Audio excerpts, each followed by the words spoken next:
Assalamualaikum warahmatullahi wabarakatuh. Hai teman-teman, kenalin nama aku Dian Aziza Zulfaibo.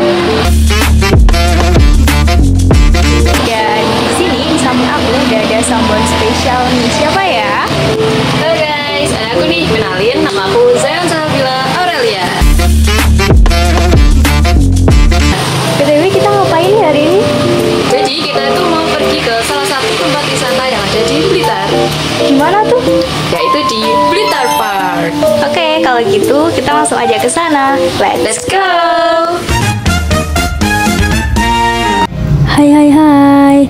Jadi, kita ke Blitar Park kali ini adalah untuk memenuhi tugas proyek materi vektor dari Pak Dedi nih. Tentang konsep vektor yang diimplementasikan pada kehidupan sehari-hari. Kenapa harus ke Blitar Park? Karena di Blitar Park ini memiliki berbagai macam wahana yang merupakan implementasi dari konsep vektor.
Karena kita sudah selesai menaiki semua wahana, dan kita pun juga sudah memutuskan wahana apa yang akan kita jadikan contoh implementasi vektor dalam kehidupan sehari-hari, maka dari itu, marilah kita selesaikan permasalahan yang kita dapatkan tadi di rumah. Let's go! Sebelum kita membahas contoh soal vektor, mari kita ulas terlebih dahulu apa sih yang dimaksud dengan vektor. Vektor adalah ruas garis berarah yang memiliki besaran atau nilai dan arah tertentu. Secara geometris, suatu vektor dapat digambarkan sebagai ruas garis berarah dengan panjang ruas garis menyatakan besar vektor dan arah ruas garis menyatakan arah vektor. Contoh dari vektor yaitu kecepatan, percepatan, medan magnetik, dan lain sebagainya. Karena vektor merupakan salah satu bagian dari geometri, berarti vektor dapat digambarkan pada sebuah bidang atau sebuah ruang. Kalau vektor berada pada bidang, maka akan dinyatakan dalam dua sumbu koordinat, yaitu sumbu X dan sumbu Y. Sedangkan vektor yang berada pada ruang akan dinyatakan dalam tiga sumbu koordinat, yaitu sumbu X, sumbu Y, dan sumbu Z. Di tempat wisata Blitar Park pada bulan September 2024 di Garung, terdapat beberapa wahana antara lain Rainbow Slide, Sky Swimmer, Playland, Jump Frog, Boom Car, Sakura Swing, Octopus, Kora-Kora, Thomas Train, Disco Ride, Dragon Coaster, dan juga Sky Bike. Mawar dan Jay ingin menaiki Skybike terlebih dahulu, dan setelah menaikinya, mereka memiliki ide untuk mengetahui perpindahan dari titik awal mereka berangkat sampai pada saat mereka tiba.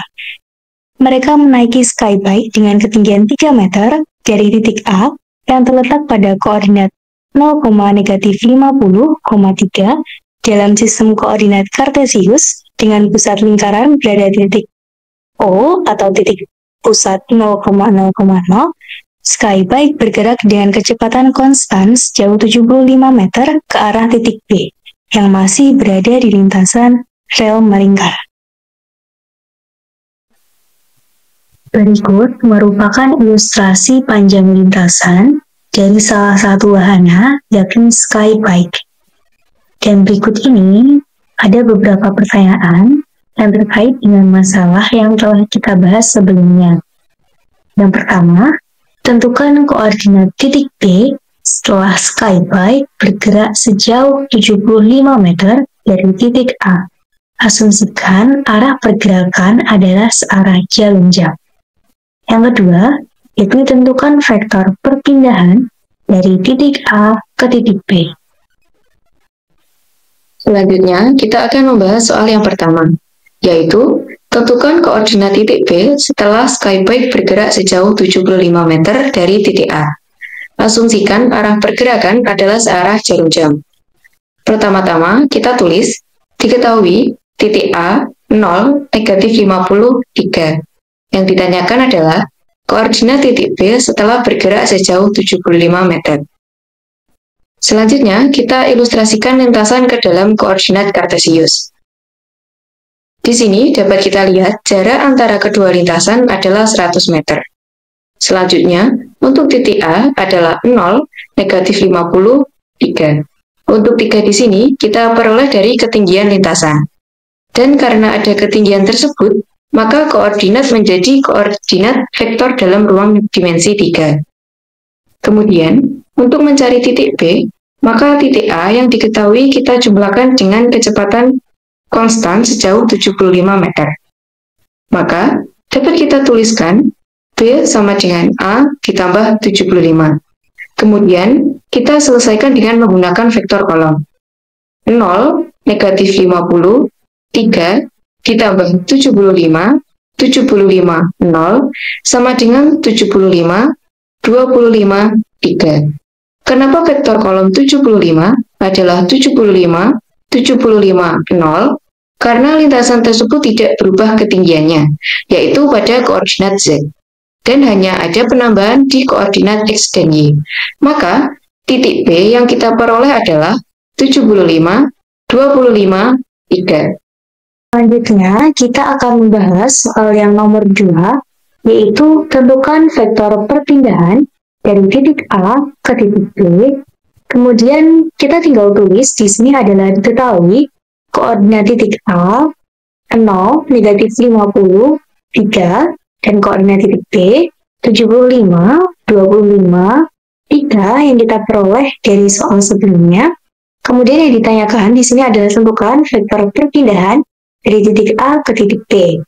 Kemudian kita dapat tulis sebagai berikut, yakni vektor BA sama dengan vektor OA dikurangi vektor OB sama dengan 0, -50, 3 dikurangi dengan 75, 25, 3 sama dengan -75, -75, 0. Maka nomor 2 sudah terjawab, yakni vektor perpindahan dari titik A ke titik B adalah -75, -75, 0.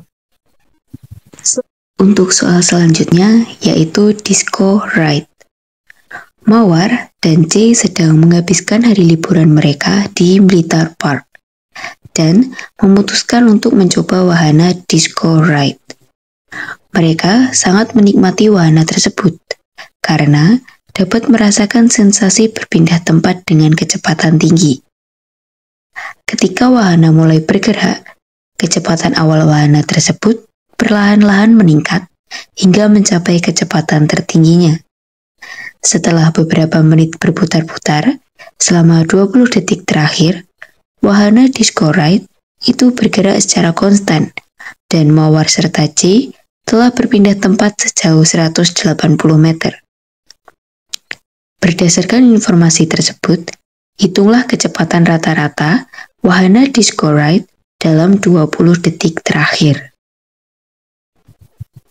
Untuk pembahasannya, pertama kita tulis yang diketahui, yakni jarak 180 meter dan juga waktu 20 detik terakhir. Nah, yang ditanyakan di sini adalah kecepatan Disco Ride. Kemudian akan kita jawab dengan menggunakan rumus V sama dengan S per T, atau kecepatan itu sama dengan jarak per waktu. Nah, di sini dapat diketahui 180 itu dibagi 20 adalah 9. Nah, jadi kecepatan yang ditempuh adalah 9 meter per sekon. Soal yang terakhir yaitu tentang perahu gondola. Ketika Mawar dan C menaiki perahu gondola, dua perahu kecil dikerahkan untuk mendorong perahu gondola mereka agar dapat bergerak di atas danau. Setiap perahu kecil ini dikemudikan oleh seorang operator wahana yang sudah terlatih. Kedua perahu kecil tersebut mendorong perahu gondola dari sisi yang berbeda dengan arah gaya yang sama besar, yaitu 400 pounds untuk masing-masing perahu kecil. Mawar yang penasaran kemudian bertanya kepada petugas, berapa gaya total yang diberikan oleh kedua perahu kecil itu untuk mendorong perahu gondola kami?